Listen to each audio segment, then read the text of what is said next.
This is JBigTicket23 from GreenPCGamers.com. In this video, we're going to show you how to install an EVGA NVIDIA GTX 1080 Ti graphics card into a Lenovo Thinkstation P500 Workstation. So the first thing you want to do is go to GreenPCGamers.com. On the top of the page, you'll see the blog. Click on that and search P500 in the articles. It's going to bring you an article called Lenovo Thinkstation P500 Gaming Computer and Other Hardware Upgrades.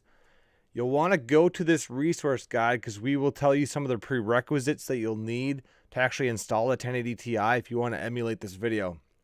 So you'll want to verify first that you have a 850 watt power supply. If you don't have that, use this guide to purchase the correct power supply, and as well as the adapters that you'll see later in this video. Or you can get the actual OEM, IBM, or not IBM, but Lenovo power supply harness cable.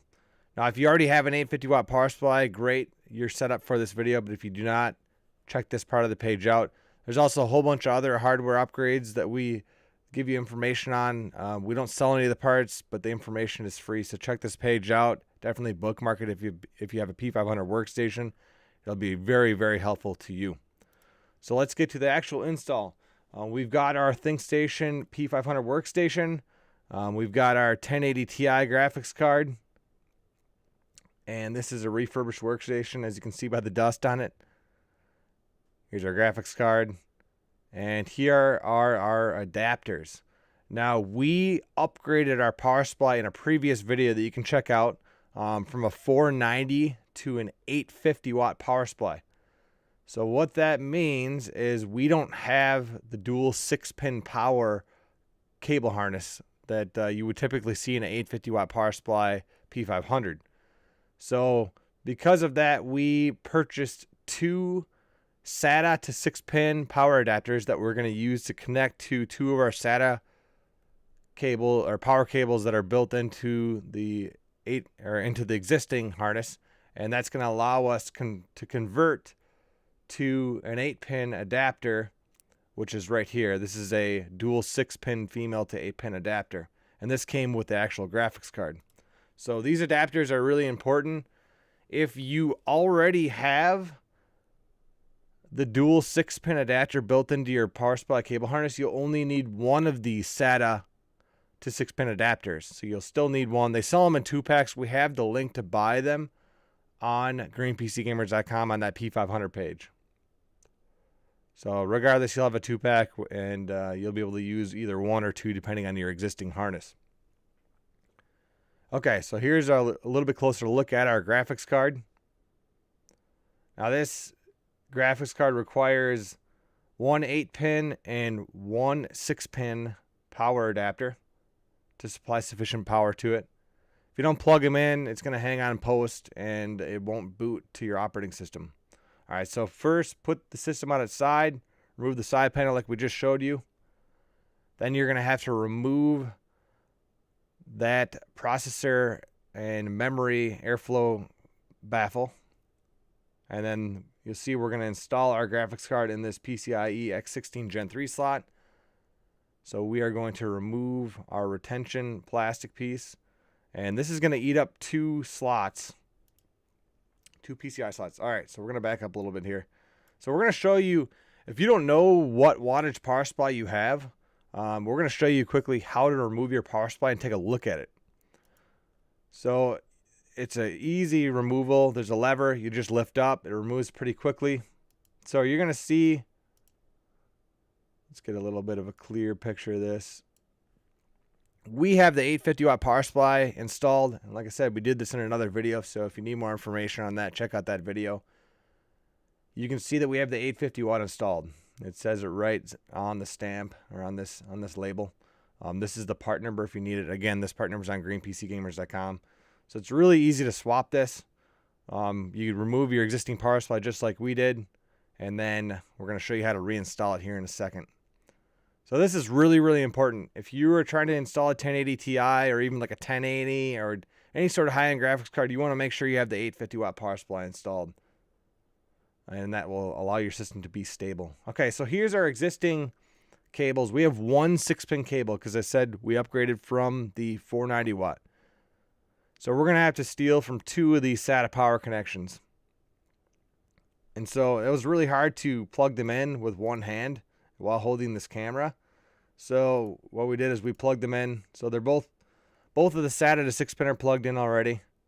And now what we're doing here is we're connecting our existing 6-pin that's already on the cable harness to one of those 6-pin adapters for the, sorry, it's for the 6-pin to 8-pin adapter, because we're going to have to steal from the onboard, as well as this is the other adapter that we converted from SATA to 6-pin. So we need 2 of those to convert to 8-pin. And now we're set up to plug in that 8-pin power into the graphics card. And we're also set up for the 1 6-pin, as you can see. If this is confusing to you, definitely comment below. We'll help clarify. All right, so now we're going to actually install our graphics card. This is a pretty heavy card, so once you line it up, it will drop right into place. All right, so we've lined it up, and once it's lined up, just let it drop right into place. All right, now we can plug our power adapters in. So we've got our 8-pin, and then we've got our 6-pin adapter that we're going to plug in. And this is going to give us sufficient power so that in post we don't get halted, and it'll allow us to boot to our operating system.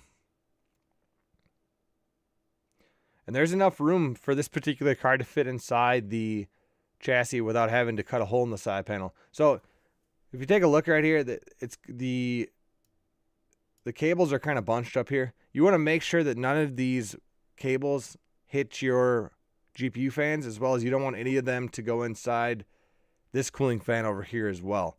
So you might want to get a little bit creative, maybe get some zip ties, or some, some of those 3M command hooks.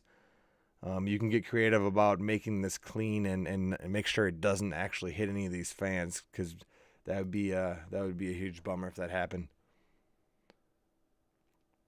All right, so we want to keep those spaces clear. All right, we'll close our retention plastic piece so it locks that graphics card into place. Then we're going to put our CPU, memory, air baffle back into place. Everything should be flush with this, so we can shut our side panel. All right, now we just need to put our side panel back on, and we are ready to boot into Windows. Now there's one more important step here, and that would be that we need to install our NVIDIA driver. All right, so we've booted into Windows 10. We're going to go to NVIDIA.com. And we know what graphics card we installed, so we can go right to that graphics card. Although there is an option to do auto detect GPU if you don't know exactly which version of the card you installed. In our case, we have a 1080 Ti. It's the top option. Start search. And we typically will choose the latest driver. Although if you have a specific driver that you really like, you might want to choose that driver. All right, so one important thing to note. We did do a stress test on this graphics card, and the stress test basically ran that GPU at like 80 to 100%.